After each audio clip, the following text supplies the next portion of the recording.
Muchas gracias, Chantal. Muchas gracias, Cristian. El mundo hoy. Vamos a colocar en perspectiva lo que ha ocurrido con la asunción del presidente 47 de los Estados Unidos, Donald Trump, lo que ocurrió en una gélida ciudad de Washington. Para tal efecto nos acompaña el destacado analista internacional, académico del Instituto de Estudios Internacionales de la Universidad de Chile, el profesor Gilberto Aranda. Gilberto, qué bienvenido. Placer estar aquí, muy amable. En medio está con los libros, escritor de libros. ¿Cuántos libros llevas escritos? Bueno, 10, pero algunos de esos son escritos con otras personas. Sí. Una maravilla la escritura. Sí. Después leer es lo mejor que hay. El 2025, el 20 de enero, ¿qué va a significar en la historia de los Estados Unidos y en la historia universal, Gilberto? Yo creo que es un punto de inflexión muy importante porque estamos hablando no solamente de un presidente Trump que ha barrido, voy a decirlo de esa manera, como un huracán, con el legado de su predecesor, donde prácticamente todo lo que se hizo va a intentar voltearse, sino que además yo diría que algo así como 80 años de la historia de Estados Unidos para la construcción de un sistema multilateral y de un sistema internacional a imágenes de semejanza a Estados Unidos, lo que se está haciendo ahora desde el centro. Y eso me parece que es un cambio paradigmático. Básicamente, gran parte de lo que Estados Unidos hizo después de la Segunda Guerra Mundial va a intentar revertirse. Ahora, ayer hubo fondo y forma en la asunción, a diferencia de lo que había ocurrido cuando Biden asumió el poder de los Estados Unidos. ¿Cómo uno podría calificar ese acto en donde llegan el presidente saliente, el presidente entrante y están los expresidentes de Estados Unidos allí en el Capitolio? ¿Cómo? ¿Es un acto netamente republicano? Sí, absolutamente, que tuvo algunas novedades, por ejemplo, el que se juramentara no al aire libre, sino que al interior de la rotonda del Capitolio, algo que ha ocurrido, pero no es lo que se estila, no es lo usual, ¿verdad? Desde el año 85, es decir, hay que retroceder 40 años para haber visto un Ronald Reagan en un segundo mandato jurar en ese mismo lugar, por la misma razón que se ha dado, que es la razón de la ola polar, menos de 10 grados, eso afecta a cualquiera, un presidente en 1841 tuvo un resfriado por esto, por jurar la escampada y terminó muriéndose. Entonces, le dio neumonía y fatal. Exactamente. Entonces, esto es algo que ha ocurrido, no es muy usual, pero pasa. Luego de esto tuvimos recorridos, tuvimos también un acto ya menos republicano y más, podríamos decir, más partidario, donde en el Capital One Arena de Washington, donde juegan los hechiceros de Washington, pusieron un escritorio y firmó las primeras órdenes ejecutivas ahí con sus adherentes. Y para finalizar también en la misma Casa Blanca tuvimos además un baile, etcétera. Fue, diría, todo un espectáculo que va desde la ceremonia republicana, como bien dice usted, hasta todo lo otro más parafernálico, por así decirlo. Profesor Gilberto Aranda, llamó la atención que en la mitad del discurso de Donald Trump estaba estoico recibiendo los palos y las críticas Joe Biden, porque dijo, bueno, fue muy duro, aquí comienza una época de oro y aquí finaliza el declive. ¿Qué le podría estar pasando a Joe Biden en la cabeza en ese momento? Bueno, yo tengo la impresión que estaba serio y adusto mirando igual que Kamala Harris, impertérrito. Yo veía otras miradas como la de la ex secretaria de Estado Hillary Clinton, que sonreía en algunos momentos cuando se habló del cambio de Golfo de México a Golfo de América, sonrió. Pero en general la administración saliente esto se lo ha tomado estoicamente, porque claramente se le señala como la corrupción total y son señalados como los declinantes, los factores que hicieron declinar el poder de Estados Unidos. Y al mismo tiempo se habla de liberación, como el día D en este caso, ¿no? El día de la liberación, encabezada por Trump con una aurea providencialista. Dice, finalmente Dios me ha salvado de este magnicidio para hacer esto, hacer grande Estados Unidos nuevamente. Es decir, un discurso cargado de recursos teopolíticos, de teología política, donde él está al centro y promete una edad dorada, podríamos decir, semejante a la que se vio del cine desde fines del siglo XIX a comienzos del siglo XX. Ahora, cuando uno toma y dice, mire, aquí estuvo las ceremonias, aquí estuvo lo de forma, aquí estuvo el protocolo, aquí estuvo lo emblemático, pero ahora viene lo de fondo. ¿Llegó recargado Donald Trump? Porque uno ve estas acciones Y es diametralmente opuesto a lo que ocurrió en la primera asunción de Donald Trump. Totalmente distinto. Hay un quiebre entre este Trump de la segunda presidencia con el de la primera.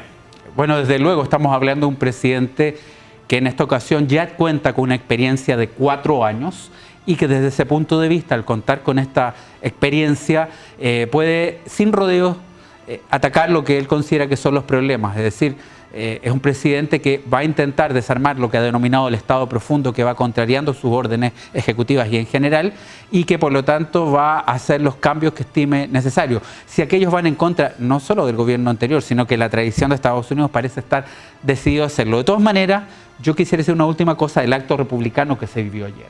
Que pues estos actos no son muy proclives a demasiados invitados extranjeros. Pues estaba Giorgia Meloni, estaba también Milei algo más atrás. El vicepresidente chino. Sí, es decir, hubo una presencia importante, particularmente de lo que podríamos decir escorado por lo que es la derecha radical contemporánea. No es el caso del vicepresidente chino, por cierto, pero claramente rodeado de aquello. Y además creo que es muy decidido en los lugares especiales que ocuparon los titanes de la tecnología, así como hubo los titanes de la industria, ¿verdad? De esa época dorada o enchapada en oro 1. Estos son los titanes de la tecnología, Zuckerberg, Bezos, Musk, los que están en un lugar muy destacado señalando esta alianza entre el poder político y lo que podríamos decir la oligarquía de Silicon Valley. Estamos conversando con el profesor Gilberto Aranda del Instituto de Estudios Internacionales de la Universidad de Chile. Vamos a los anuncios y a las órdenes ejecutivas. Las órdenes ejecutivas son aquellos instrumentos que le evitan llevar algunas cosas al Congreso. Es simple. Migración. Dice, voy a crear un estado de emergencia en la frontera sur, concretamente con México. ¿Qué significa ese mensaje? Sí. Podríamos decir que estas órdenes ejecutivas son así como nuestros decretos con fuerza de ley, ¿no? No van por la vía legislativa. Hay un ámbito que los presidentes que son colegisladores de los sistemas presidenciales tienen ese espacio, ¿no? Órdenes ejecutivas en el caso del sistema de Estados Unidos, y es bien llamativo, yo diría que uno de los 2 temas o 3 temas cruciales es precisamente esta declaración de emergencia nacional que le permite movilizar al ejército y a la Guardia Nacional hasta la frontera. Si él no hiciera esta declaración de emergencia nacional que ocurre ante determinados desastres naturales, por ejemplo, él no podría hacer eso, estaría incluso en contra de la legislación y necesitaría de alguna manera ir por necesitaría el visto bueno del Congreso, que lo tiene, vamos a hablar de eso, lo tiene, pero para hacerlo más rápido, más expedito y para enviar una señal potente, usa esta declaración de emergencia nacional y va a trasladar hasta la frontera con México al ejército. Una situación bastante inédita, sobre todo porque hay un coqueteo con que eventualmente incluso podría, si ve una situación alarmante como carteles de droga o banda, dice que no descarta cruzar la frontera, algo que ocurrió en 1915, muchos años atrás, y uno pensaría que eso está confinado en los anales de la historia. Pues no, es el tiempo presente. Cuando uno habla de tiempo presente y agregado a eso la calificación para los carteles de la droga como bandas terroristas, eso tiene un significado y un trasfondo totalmente distinto. Ya amaneció México con un decorado distinto. Ya no se trata para Estados Unidos unas bandas que se dedican a contrabandear drogas y a pasarlas por la frontera entre Estados Unidos y México. Ahora son consideradas bandas terroristas.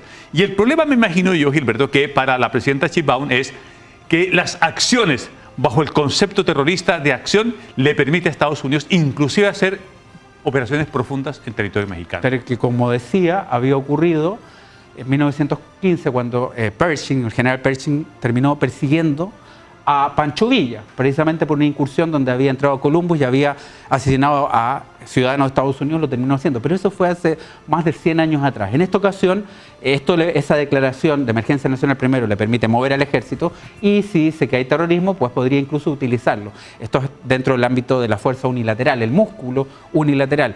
Pero claro, esto coloca en una situación muy difícil a la presidenta Sheinbaum y fuera de otras cosas, ¿no?, que podemos hablar después también de los aranceles, etcétera, etcétera. Yo también querría decir que el punto con esto es que, siendo letales, ¿quién puede decir que la gente que se dedica a traficar con drogas no está también afectando la vida y terminando con la vida de mucha gente? Lo hace. los terroristas también lo hacen, pero claramente son metodologías y fines tan distintos, sobre todo los fines tan distintos que uno esperaría que requiriera un tipo de respuesta algo distinta. Bueno, la administración Trump ha dicho que se trata de lo mismo, que son amenazas idénticas y por lo tanto que si es necesario operar con la fuerza para acabarlas, lo hará. O sea, aquí ya no hay colaboración. No está pidiendo Trump colaboración al gobierno mexicano para decirle, mire, entre los dos vamos a combatir a los carteles de la droga. Y eso es un cambio sustantivo en la política internacional de los Estados Unidos. Ahora los denomina terroristas y bajo ese enfoque, inclusive el gobierno de México podría convertirse en facilitador del grupo terrorista si es que no colabora eficientemente con los objetivos de Estados Unidos. Podría considerarse, porque claramente acá no hay cooperación internacional ni binacional, sino que lo que hay es una declaratoria unilateral de una condición que le permite, en virtud de su legislación, operar con fuerza al interior de la soberanía de otro país. Ese es el problema. No solamente que se nos resquebraja el sistema multilateral construido por Estados Unidos y Naciones Unidas, sino que acá estamos hablando incluso de un desafío al sistema internacional de estados soberanos, ¿no? De que dentro de cada estado hay un poder que regula, y tengo que colocarme en el peor de los casos de acuerdo con ese poder para tener una acción conjunta. Nada de eso existe, hay solamente una declaración, insisto, de fuerza y músculo unilateral. Una de las frases que se utilizó allí por parte del presidente Donald Trump es que el género dijo es hombre-mujer. En términos de la política doméstica, ¿qué significa esa frase? Significa que parte de lo que ha sido el movimiento sexogenérico de minorías que en algunos estados de la Unión, como California, han logrado avances sustantivos, hoy día van a estar más bien alertas respecto a la posibilidad que algunos de esos derechos conquistados pues empiezan a ser menoscabados. En la práctica significa, y a eso también lo ligó a una de las decisiones ejecutivas, que considera que muchas de las últimas contrataciones que hizo el Estado federal fue para cumplir con cuotas, lo que en su opinión tendría que acabarse. Se acabaría, de hecho hay una orden ejecutiva que dice no más contrataciones, pero además revisión de cada una de las cuotas, que por cierto dan espacio también a minorías que consideran que tienen otra visión, no como la tradicional o convencional de dos sexos que ha argumentado el presidente. Están diciendo, esto es un terremoto, este es un tsunami. Nunca antes en la historia de Estados Unidos nadie había firmado 200 órdenes ejecutivas. Es que fue increíble porque, como decía, una vez concluido el acto, el ceremonial, el protocolo del Capitolio, se traslada hasta esta arena de práctica de deporte, donde se encuentra con sus partidarios y coloca de alguna manera coloca un escritorio donde va firmando las primeras 10 órdenes ejecutivas. Esto fue, de alguna manera es el símbolo, pero que después termina completando. Y con eso anula algo así como 78 órdenes ejecutivas del gobierno precedente. Yo creo que también hay algunas muy importantes como la salida de la OMS, la Organización Mundial de la Salud, el fin de la presencia de Estados Unidos en el Pacto de París respecto al cambio climático. La salida de la OCDE. Hay muchos elementos con los cuales Estados Unidos decide terminar su relación con el sistema multilateral que incluso Estados Unidos construyó. Entonces hay que ser bien claro, acá no solo se está desmontando el legado de la presidencia anterior, que ciertamente tiene una mirada de nuevo trato verde, New Green Deal y de otros elementos, sino que también se está de alguna manera horadando lo que fue una tradición de Estados Unidos respecto a un sistema multilateral y liberal de estados. Por eso es que algunos pensarían que estamos tal vez en lo que es el inicio de lo que podría ser un régimen iliberal o que la democracia de Estados Unidos con una tradición tan larga pueda resistir, pero hay menos contrapeso. Colateralmente, el impacto es para los organismos Naciones Unidas, UNICEF, una serie de organizaciones en las cuales, de verdad, profesora Aranda, que la utilidad al día de hoy no se ve. Yo no veo hoy la utilidad de asegurar la paz y la estabilidad mundial por parte de la ONU. No la veo. Entonces se ve alimentado Trump con ese discurso y en una de esas el siguiente paso es ver qué es lo que va a realizar con la ONU, que creo que ya lo va a pensar más. Bueno, Naciones Unidas, efectivamente, más allá del año 45 que señala el punto de inflexión a una nueva forma de organizar el planeta para la paz mundial, tiene una muy importante diversificación de oficinas que van desde temas de refugiados, incluso una especializada en Palestina, y distintos programas, el PNUD, el Programa Naciones Unidas para el Desarrollo, etcétera. Un sinfín de oficinas que trabajan para distintos temas. Yo tengo la impresión que hay muchos que resultados ciertamente no se aprecian en forma directa, otros me parece que es un trabajo más a largo plazo, paciente, lento. Yo diría al menos que en el tema de la provisión de vacunas, la Organización Mundial de la Salud trató de hacer algo, pero también es cierto que el egoísmo de las potencias centrales, de Occidente, me refiero a Europa, y de Estados Unidos dijo, bueno, nos vacunamos nosotros primero y después veremos el resto. Algo que hizo distinto los desafiantes, ¿no? Los jugadores que están desafiando ese sistema, que son China y Rusia, que crearon sus propias vacunas y en algún momento también compartieron, ¿no? Lo que es el poder blando, el compartir su tecnología para la cura. Bueno, lo que hizo la Organización Mundial de la Salud fue literalmente poco, al final todo quedó en manos de los productores de esta tecnología de la salud y ciertamente, como el caso que estoy ilustrando, hay otros donde personas podrían decir no ha respondido en todo lo necesario a los requerimientos del siglo XXI. El análisis a lo que ha sido la asunción por segunda oportunidad de Donald Trump como presidente de los Estados Unidos. Agradecerle al académico don Gilberto Aranda del Instituto de Estudios Internacionales de la Universidad de Chile que nos haya venido a acompañar al Mundo Hoy para lograr entender estas claves. Nos queda mucho mundo por seguir analizando, Gilberto, pero te agradezco mucho. Muchas gracias por la invitación y muy buenas tardes. A continuación vamos a tomar contacto, vamos a analizar también el impacto que tiene los primeros anuncios del presidente Donald Trump en Europa y nos vamos a conectar con nuestra corresponsal permanente en Roma, Mariana Díaz, a quien saludamos y la invitamos a que nos explique qué ha ocurrido en Europa. Buenas tardes, Mariana. Buenas tardes, ¿qué tal están? Así es, la semana pasada les comentábamos cómo Europa reacciona ante la llegada de Donald Trump a la Casa Blanca y hoy nuestro foco va a estar puesto en Ucrania, en una guerra que se ha prolongado por casi 3 años y en el plan del nuevo presidente estadounidense para ponerle fin al conflicto bélico. Trump, durante la campaña electoral, dijo que podría acabar con la guerra entre Rusia y Ucrania en tan solo 24 horas. Seguramente esto le tomará más tiempo, pero lo cierto es que el nuevo presidente estadounidense obligará al mandatario ucraniano Volodymyr Zelensky y a Vladimir Putin a sentarse a negociar. I will have the horrible war between Russia and Ukraine settled, and it would have never happened. It would have never, ever happened if I was there. I used to talk to Putin about it. I've said it very openly. I talked to him about it. It was the apple of his eye. I said, don't do it, Vladimir. Don't do it, Vladimir. Трамп може бути вирішальним. І я думаю, для нас це найголовніше, що він, його якості, вони такі є. Він спроможний бути вирішальним в цій війні. Він може дійсно зупинити Путіна або справедливіше сказати не в трендах, а справедливіше сказати допомогти нам зупинити Путіна. Він це може.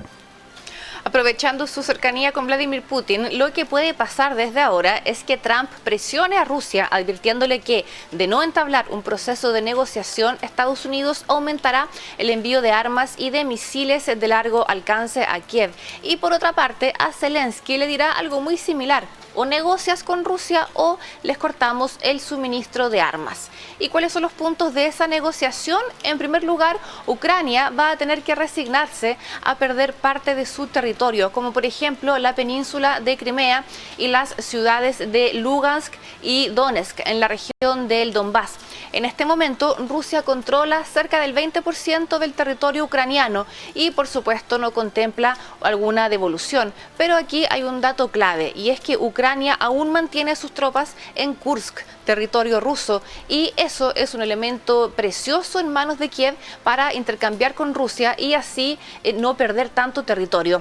Por otra parte, Rusia va a tener que aceptar que Ucrania, tras el fin de la guerra, siga recibiendo armas de sus aliados, arsenal que le va a servir a Kiev para disuadir a Rusia de volver a invadir el país. Además, deberá aceptar que Ucrania entre a formar parte de la Unión Europea si es que el proceso de admisión sigue adelante. Eso sí, la posibilidad de que Ucrania adhiera a la OTAN estaría completamente fuera de discusión. Rusia no lo aceptaría. Es por eso que Ucrania pedirá garantías de seguridad tanto a Europa, pero sobre todo a Estados Unidos. Y como vemos hasta ahora, la posible mesa de negociaciones tiene puestos para 3. Ucrania, por supuesto, Rusia y Estados Unidos. La Unión Europea tendrá que luchar para obtener un lugar en las negociaciones, y el temor que se difunde aquí en Europa tiene que ver con el dicho de que si no se es parte de las conversaciones es porque probablemente se es uno de los objetos de intercambio. Президент Путин многократно сказал, что он готов встречаться, но пока таких предложений не было. Затем президент Трамп сказал, что Путин хочет встречаться, и я считаю, что нужно встречаться, но сначала надо заехать в офис. Вот. La Unión Europea observa con temor y preocupación cómo su rol en la mediación para acabar con la guerra entre Rusia y Ucrania se va resquebrajando. Lo cierto es que Donald Trump ni siquiera toma en cuenta al bloque comunitario europeo. Su estrategia en general, y esto más allá de Ucrania, para con los 27 países de la Unión, va a ser la ya conocida y antigua dividi et impera. El presidente estadounidense se va a entender directamente con los países de la Unión. Lo demuestra la presencia ayer en la ceremonia de juramento de la única jefa de gobierno europea, la italiana Giorgia Meloni. Solamente a ella la invitó Donald Trump, ya que es su aliada y su mediadora aquí en el viejo continente con el resto de los países. Quedamos entonces a la espera de que se lleven a cabo estas reuniones, primero que nada entre Trump y Zelensky y después entre Trump y Putin, para luego ir avanzando hasta que eventualmente quizás los tres líderes se reúnan en torno a una mesa de negociaciones. Así que veremos ahí qué va a pasar durante este 2025. Desde aquí, desde Roma, me despido. Muchísimas gracias, que estén muy bien. Chao, chao. Muchas gracias, Mariana, por este completo informe sobre el impacto que ha tenido la asunción de Donald Trump como presidente de los Estados Unidos, sobre todo en Europa. Vamos a una pausa.